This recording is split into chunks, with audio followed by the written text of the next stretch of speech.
చూడండి, ఈ మాట ఎందుకు చెప్తున్నానంటే ఈరోజు యేసు ప్రభువారు మనల్ని కూడా జయిష్ఠుల సంఘములో చేర్చాడు. మనం ఎవరో తెలుసా? జయిష్ఠుల సంఘం.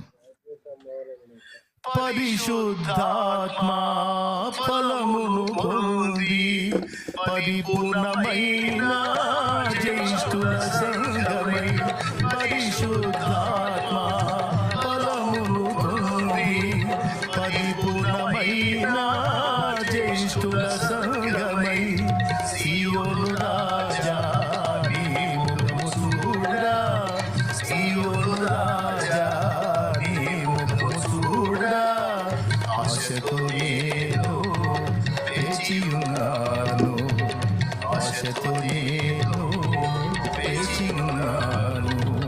మహిమ స్వరూపుడా మృత్యుంజయుడా, మరణపు ముళ్ళు విరచినవాడా, నీకే స్తోత్రములు నా యేసయ్యా, నీకే స్తోత్రములు, నీకే స్తోత్రములు నా యేసయ్యా, నీకే స్తోత్రములు.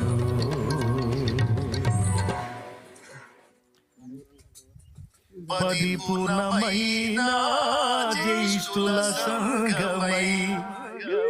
మనందరినీ ఎవరి లెక్కలో చేర్చాడు తెలుసా? జయిష్ఠుల సంఘము.